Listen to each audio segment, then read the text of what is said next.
Reka mbahereze ikaze nanabasuza mwebwe nshuti z'akadasoka bakunzi ba waruzi ko Iwacu TV mbifuriza igicamunsi cyiza mbabwira ngo igicamunsi cy'umugisha n'amahoro rwose bikomeze kubomaho. Tugarutse ku makuru akomeye y'iki gicamunsi nyine tariki 7 z'ukwa karindwi umwaka wa 2024. Birumvikana aya makuru yacu araza kubashingiye n'ubundi ku butaka bwa Kongo. Tugiye kugaruka ku basirikare 25 bafashwe.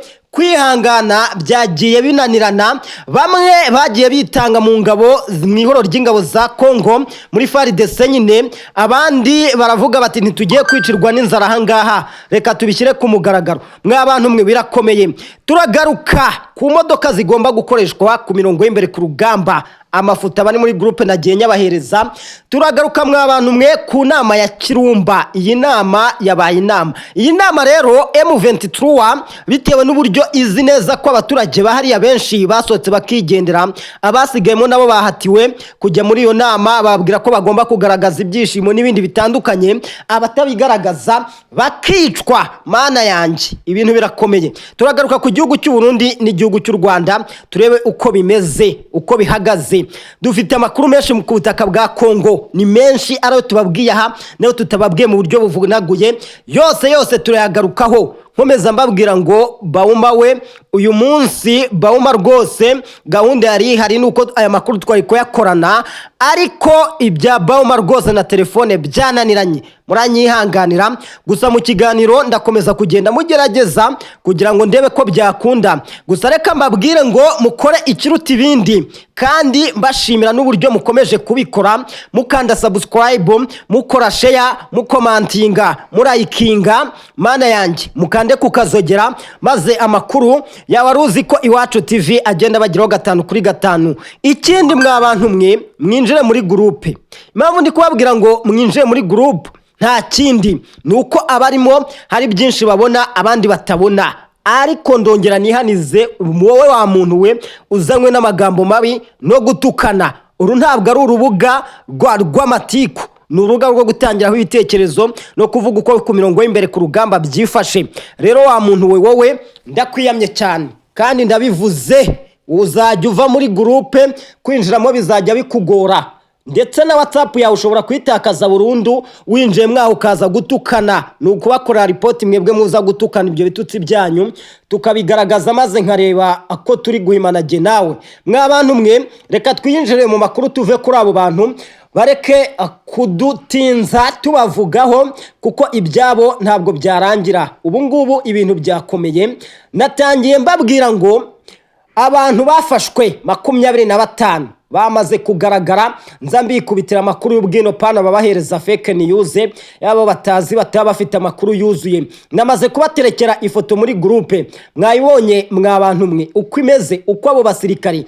Ese ikintu ngiye kugarukaho kuri aba basirikare, ngiye kubabwira impamvu yatumye bamwe bagiye bacika urugamba bagahungira mu ngabo cyangwa mu ihuriro ry'ingabo za Repubulika Iharanira Demokarasi ya Kongo.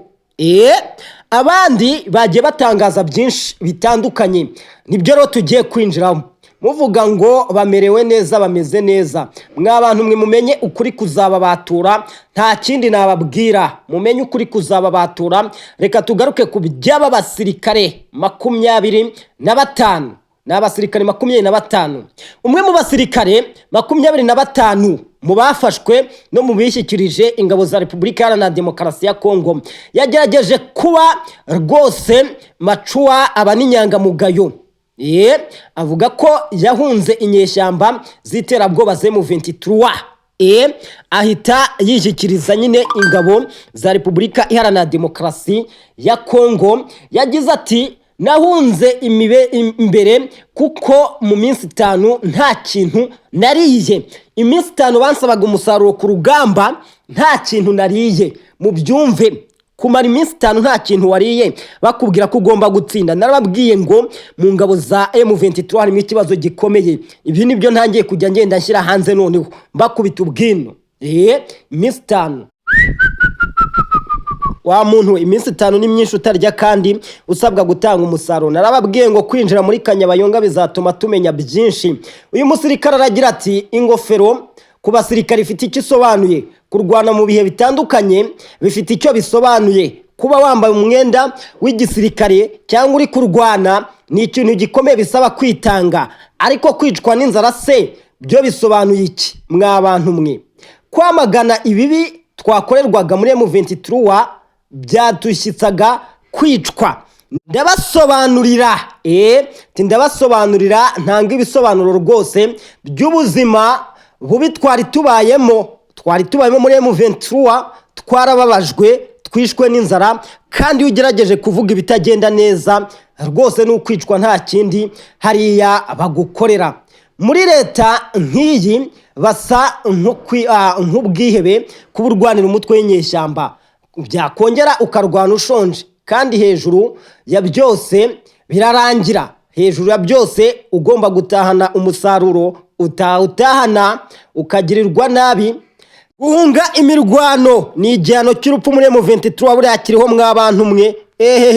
Ngo kwihungishwa imirwano buriya cyangwa gutsindwa mwabantu mwe barakwihitanira. Uyu musirikare aragira ati igihano cy'urupfu ni kimwe mu bihano bikomeye. Guhunga imirwano bikwiye, iki gihano cy'urupfu nyene cyo guhunga imirwano ngo gikwiye kuvaho.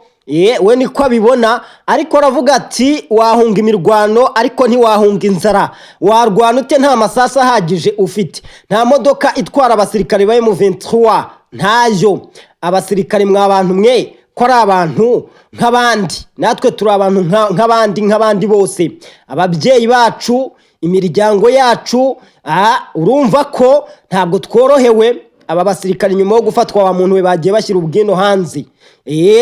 Bagiye bashyira ubwino hanze bavuga bati imibereho rwose byatumye tuvuga ati reka twitange mu maboko y'ingabo za Repubulika Iharanira Demokarasi ya Kongo. Kumara iminsi 5 utarya kandi usabwa umusaruro ntabwo bikwiye. Ati uyu musirikare aragira ati wa muntu we twababwiye ko tutagomba kugabanyirizwa ibiryo, ariko nibyo ngibyo twavuga ngo ntitugabanyirizwe, twaje kuba tugenda tubibura kubusa kandi bitari ngombwa, tukarenganwa tukagirirwa nabi. Ntabwo biba byoroshye muri M23 mwabantu mwe. Mwabyumvise mbabwira ngo hari ikibazo gikomeye, gutsinda urugamba biracyagoranye. Ngo rekura tubeshye. Ayiwe, amakuru nk'ase nihe handi wayabona? Ni hehe? Wabyumvise? Abantu bari muri groupe babonye iyo foto yabo basirikare. Bari harimo abahunze urugamba, harimo abishyikirije Fardc, barimo bagenda batangaza ibintu uburyo biba bihagaze muri M23. Mwabantu mwe ntabwo biba byoroshye. Hari indi foto nabaterekeyemo, ni ifoto igaragaza neza Ibifaro. Nabonye abantu benshi bavuga ngo ese iri ni idarapo rya Repubulika Iharanira Demokarasi ya Kongo. Iryo darapo rizashyirirwaho muri Kongo. Izo modoka mwabantu mwe naberetse ntabwo ziragera ku butaka bwa Kongo, ntabwo nje kubabeshya aha. Ndababwira ikibazo cyabayeho. Izo modoka igihugu Kongo yaziguzemo zakinyujije muri Uganda kwa Perezida Yoweri Kaguta Museveni, kandi Yoweri Kaguta Museveni murabizi ko ashyigikiye M23, murabizi neza cyane, narabibabwiye 5 n'ubu ndabibabwiye. Izo modoka rero ziracyari muri Uganda. Igihugu Repubulika Iharanira Demokarasi ya Kongo yakiguzemo cyagize ikosa zo kuba barazinyujije hariya muri Uganda, zigejejwe hariya zigenda zitinzwa. Nicyo kibazo cyaje kuba kijyamo. Urabona ko ni imodoka rwose zo ku rwego rwo hejuru, ni imodoka z'intambara, ni imodoka ubona zisa pe. Urabona iryo darapo ririho ni iry'icye gihugu? Nimba ukurikirana amadarapo wenda uzi ibihugu bitandukanye, icyo gihugu ni icya Ukraine. Icyo gihugu iryo darapo riri kuri izo modoka nashyize mwaho ni icya Ukraine. Izo modoka rero ubwo bwo kubona neza nakweretse aho ngaho muri groupe, nizo modoka guverinoma ya Repubulika Iharanira Demokarasi ya Kongo baguze zikanyuzwa muri Uganda ikazitinza, ntiyazifashe kuko bari abantu ntabwo bashobora kubafatira imodoka zabo bitewe n'ibira bihugu baba baziguzemo ko ari ibihugu biba bikomeye. bivuga rikijyana wajya gukumira imodoka se zaturutse hirya iriya urinde. Ese wari unazi ko buriya guverinoma ya Kinshasa ifitanye imikoranire n'igisirikare cyo kwa Perezida Volodymyr Zelensky?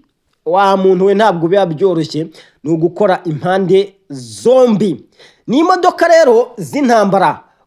Kongo imaze kugura imodoka zirenga ijana, ziriya rwose izo ziri muri Uganda ndi kubabwira, ni imodoka zirenga 100 n'intwaro.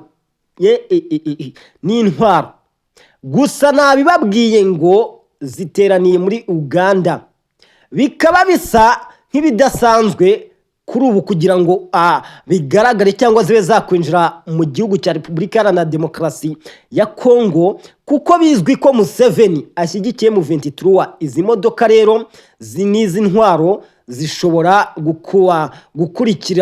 gukurikiranwa n'inyeshyamba cyangwa Uganda mu gihe cyo kurwanya M23. Gusa izo modoka zigomba kuza zigaherezwa igisirikare cya Repubulika Iharanira Demokarasi ya Kongo, kuko mu masezerano icyo gihugu kigomba kuza zikagishyikiriza kiriya gihugu, kandi kuzinyuza muri Uganda icyo bazakora nyine ni ugukomeza bakazitinza, ariko byanze bikunze zizambuka. Nuko bimeze, nuko bihagaze. Ntuze kwibaza ngo kubera iki batazikoresha.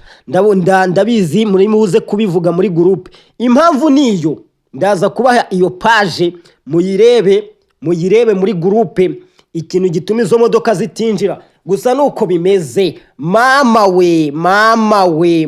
yake ni mama ishobora byose. Murabizi ko umutwe witwaje intwaro we mu 23 muri Kirumba, gahunda ihari no kujya kuremesha inama uwo bita Colonel Nanga n'uwo bita rwose General Sultan Emmanuel Makenga, nibo bimanukiye hariya muri Kibumba.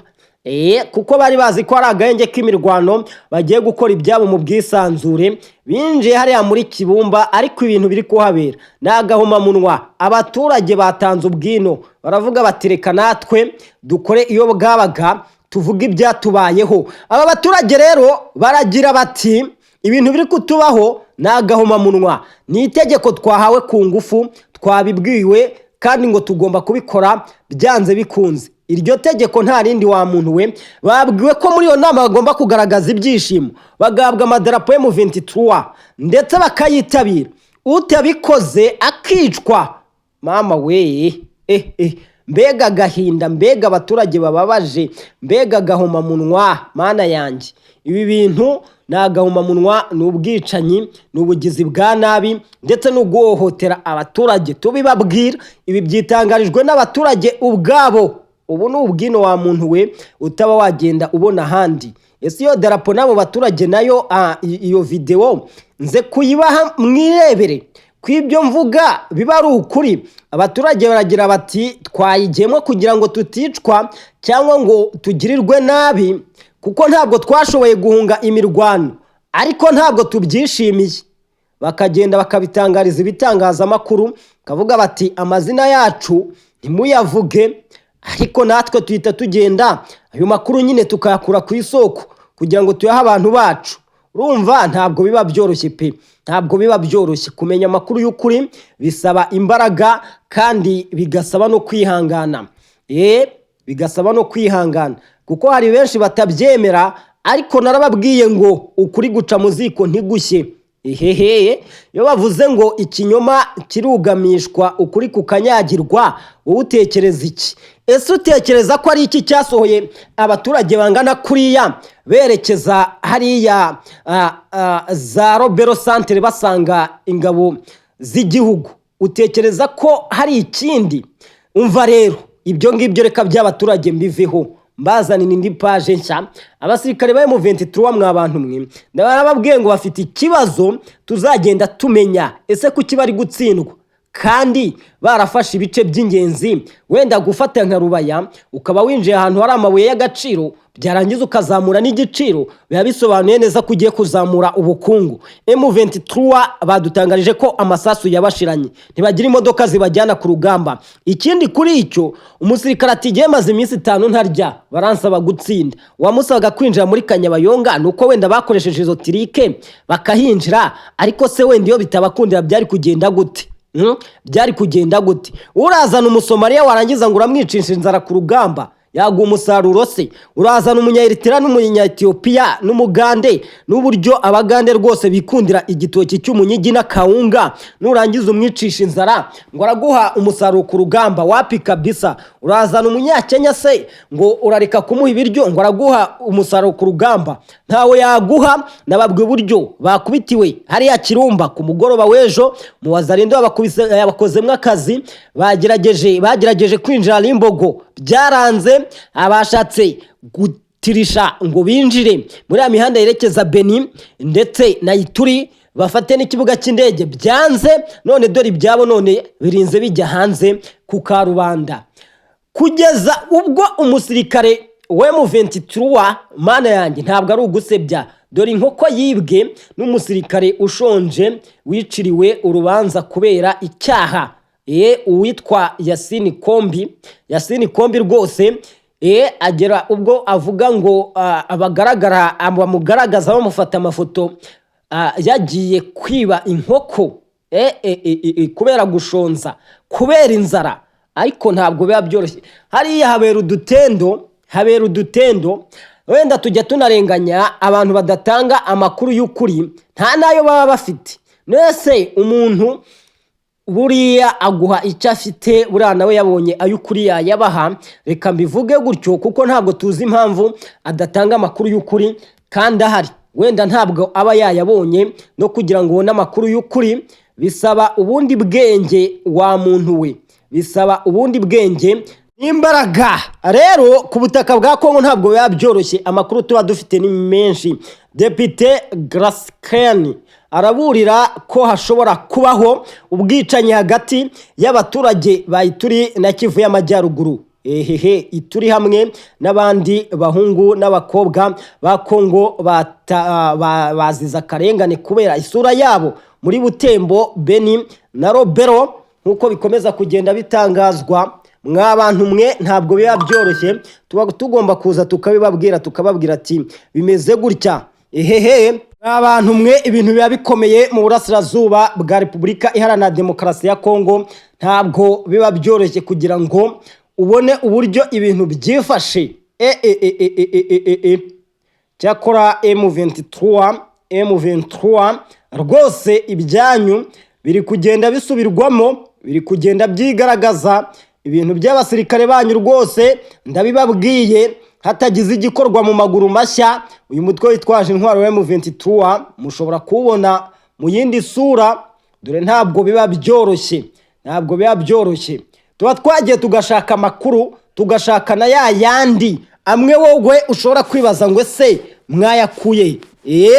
Ubundi nicyo igitangazamakuru cyanyacyo gikora. Birasa nkaho inyeshyamba zateye ubwoba ko zizica umuturage wese utaje mu nama yabo, ariko kandi utamwenyuye kubw'ibyo iyi video yo kwamamaza inyeshyamba ibintu byose byaba ari bibi. Hano mana yanjye mwumvise amagambo abaturage, ndabisubiramo, abaturage bategereje kwihangana bakagarukira abayobozi bacu nta kundi bagomba kubigenza.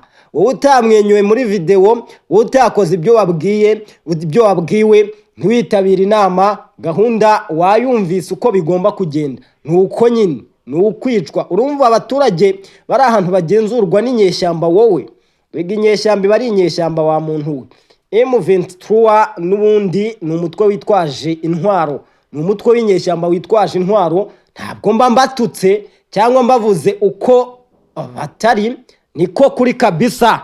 Ukuri mwe abantu mwe ntabwo kwica umubano, ndabibabwiye. Ntabwo ukuri kwica umubano, ukuri kuba ari ukuri. tugomba kumenya kukatubatura. Ndacyari mu makuru akomeye uyu munsi, ni ukubakubita amwe ahishwe, icyo twakwita hidden news. Uyu munsi nicyo naje kubahishurira.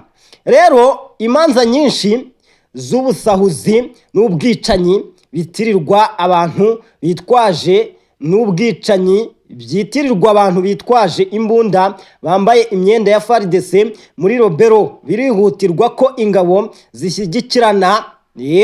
zishyigikirana kabisa kandi zigashyira ibintu neza ku murongo. Ninde bantu basahura bakica mu gihe bahunze imbere y'inyeshyamba M23? Iki kibazo abantu mwe kiri kwibazwaho mu gihe abaturage bahunze, mu gihe abantu bitwaje imyenda ya Fardc bakinjira bagaragaza ko ari ingabo za Fardc cyangwa abasirikare ba Fardc bakajya gusahura no kwica.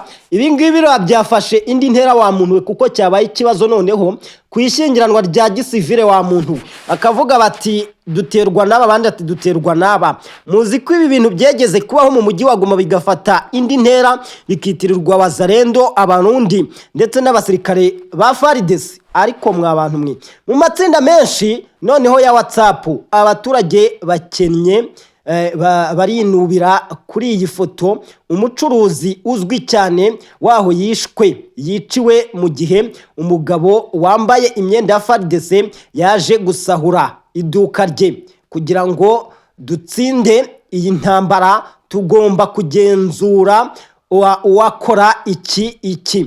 Twambaye imyenda yemewe y'ingabo zacu. Wa muntu, iki kintu mugitekerezeho. Tekereza umuntu uza wikinze mu mpuzankano y'igisirikare cya leta. Murabizi ko mu ntara Kivu y'Amajyaruguru ubwicanyi nk'ubu bumaze igihe bufashe indi ntera. Gusa mwa bantu mwe, baturage batuye mu ntara Kivu y'Amajyaruguru, basirikare bari ku mirongo y'imbere ku rugamba, ngabo za M23, ngabo za Fardc, umuntu wishe inyuma y'iki kintu ajye yicara yigaye. Ese ni gute nimba ushaka kwiba ntiwagenda ngo wibe? Ubu bwicanyi wumve bwinjiye muri Robero, muri teritwari ya Robero. Muri Robero hari Kanyabayonga, butangiye gufata indi ntera kuvaho M23 yinjire aha hantu. Itarahinjira ubu bwicanyi bwari butarabaho. Hari hataranatangira kuba ubusahuzi bw'iki bwo kuvuga ngo haje abantu bitwaje imyenda ya Fardc. Ibi bintu reka mbibibutse neza igihe byafashe intera Goma. Uribuka imirwano yabaye muri Nyiragongo, ibintu byabaye Goma. Imirwano igihe ari za Kibumba, hariya za Kibumba, hariya za Buhumba, za Truazantene, igihe M23 yari isatiriye umujyi wa Goma ariko igasubizwa inyuma bwangu. Eko aya manyanga n'ibi bintu aribwo byakozwe, ariko hagiye hagaragazwa ngo abazarendo nibo bakora ibi, hakagenda hafatwa imyanzuro ikagenda ishyirwa mu bikorwa. Ubu mu mujyi wa Goma nibura hari umutekano ugereranije n'icyo gihe. None M23 yinjiye muri teritwari ya Robero, ubwo bwicanyi burahahinduriye. Ese ibi bintu nta kintu biba bisobanuye? Ese nta kintu we wumvamo? Ni ngombwa kuvuga amagambo menshi? Twikomereze kabisa ibintu. Hari abantu bahuza ibintu kugira ngo bagaragaze nabi cyangwa bagaragaze isura y'igihugu nabi. Tugendeye ku mashusho giye mbona imbere yanjye, Anthony Tshisekedi mu ndege yihariye, hanyuma yarimo yiza kwizihiza isabukuru ye y'amavuko. Gusa iyo video yashyizwe hanze ni video ishaje, ntabwo ari iy'ubu.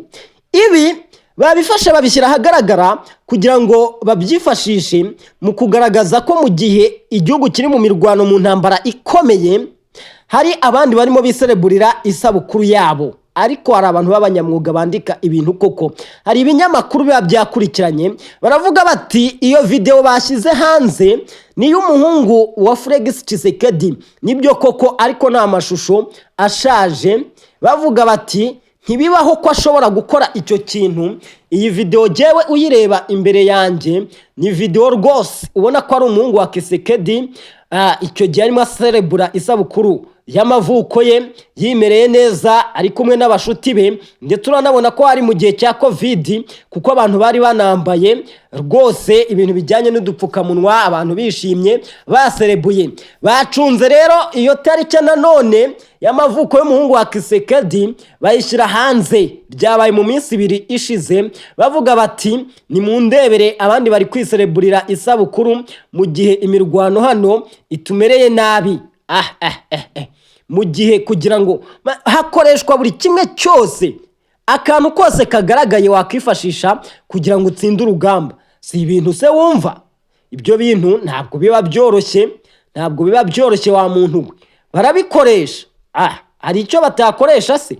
nta kintu na kimwe utakoresha kugira ngo ku rugamba utsinde intambara urumva nk'iyo video kuyizana cyangwa guserebura isabukuru it's normal ni ibintu bisanzwe kabisa ariko kuyizana ukayigaragariza abantu bari ku rugamba cyangwa abaturage bababaye bahita bavuga bati ni murebe abantu bavuga ngo barashaka kugarura umutekano w'igihugu bakifashisha amashusho ya kera kandi M23 ibi bintu ikunda no kubikora ikavuga ati twafasha aha ikagaragaza amashusho ariko haba harana abantu babanaliste baba bakazi gukurikirana no mashusho bakareba bakavuga bati hari n'abakongomani bahita bare bakavuga bati aha ntabwo ari ahantu bagaragaje bari kubeshya ikindi hari gutangwa bravo hari abantu nyine bari gushimirwa kubwo kwitanga bravo kuri abamotari bemera gutwara ingabo za Fardc ingabo z'igihugu kurwanya inyeshyamba za M23 bakavuga bati reka tudeplace abasirikare b'igihugu tubageza hafi y'urugamba barashimirwa kandi n'abasirikare bajya kurwana nubwo ibintu biba bitoroshye baravuga bati turabona urukundo rw'abaturage nimba abamotari bavuga bati reka ndeke kujya mu kazi kanje nimba hari imirwano nkwegeze kure hafi ya front line hafi y'ahabera urugamba urumva ko ni ikintu kiba gikomeye kandi cyo gushimirwa inzira zose byiza kurwanya umwanzi ni video nyine yashyizwe hanze je video ndi kuyireba wenda abantu bari muri groupe ndayibahereza iyo video birebere ibintu ntabwo biba byoroshye hariya nababwiye ngo uyu munsi amakuru ndi bubazanire nudushya gusa nudushya nubwino abamotari rero nabo barashimirwa n'abaturage ariko barashimirwa wa muntu we ntabwo hashimirwa abamotari gusa hari abaturage bakomeje kugaragaza ukuri bakomeje kugaragaza ikintu bavuga bati rwose igihugu cyacu ikintu dukwiye gukora ni ukubiyungaho kandi tugakorana ku buryo M23 tuyitsindira hamwe ikintu kimaze kugaragara mwabantu mwe ni ikintu twavuga ko gikomeye abaturage bakoze ibirometero 100 bagahunga uragira ngo biba byoroshye uwitwa rero Nicolas Kazandi azajya muri gereza ngibi rero bije nyuma yaho nubundi hari kuvugwa ibintu by'ibihuha nibihuha nyine bijyanye n'ibi ngibi bya Nicolas Kazandi ugomba kujya nyine muri gereza havugwaga ko ari uruhushya rwo kuva mu gihugu zatumye inzego z'umutekano zimubuza kwinjira bikavugwa ko ndashimira imbuga nkoranyambaga azagomba gukurikiranwa bikomeye urumva imbuga nkoranyambaga hari igihe nazo zikebura leta wa muntu we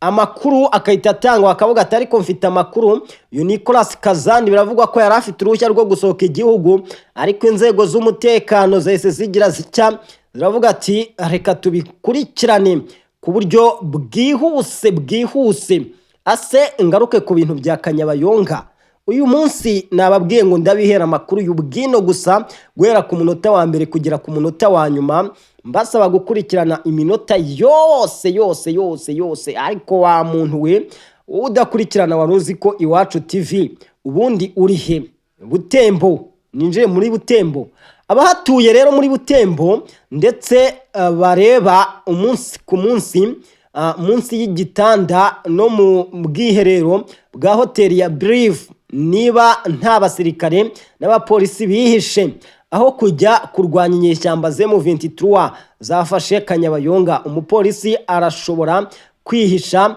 munsi y'igitanda cyangwa mu musarani cyangwa mu bwiherero nyine cyo twita WC. Ubwanyu biragaragara ko nta ofisiye bahari niba iyi clip video igomba kwemerwa. Birumvikana ni nka video baba bagiye bagaragaza. Je video mba ndi kuyireba imbere yanjye, bari muri groupe rwose bo bameze neza. Izi video mwese ndaza kuzibahereza, ariko mugomba kubanza gukurikirana amakuru mw'abantu mwe mudahera muri izo video. Hoteli yarasatswe, abaturage bayinjiramo n'ama kamera n'indeba kure ya Jomeri nizo mvuga bavuga ati mureba ahantu hose muri iyi hoteli yitwa Brive nimba rwose nta bantu bahihishe abasirikare cyangwa abapolisi. Murebe mu matwarete, ibintu ntabwo biba byoroshye. Icyo bambariye uwo mwenda n'icyo baherewe imbunda n'icyo barahiriye ni ugucunga umutekano w'igihugu. Hoteli bayinjiye abaturage nta mikino. Urumva uburyo bavuga bati duhagurukire hamwe, ni twebwe tugomba kubashishikariza kujya ku rugamba kurwanya inyeshyamba M23 dore ziduhungabanyiriza umutekano. Ariko ibyo bintu bamwe babyumvise mw'abantu mwe, hoteli bakayinja bakavuga ati turayisaka.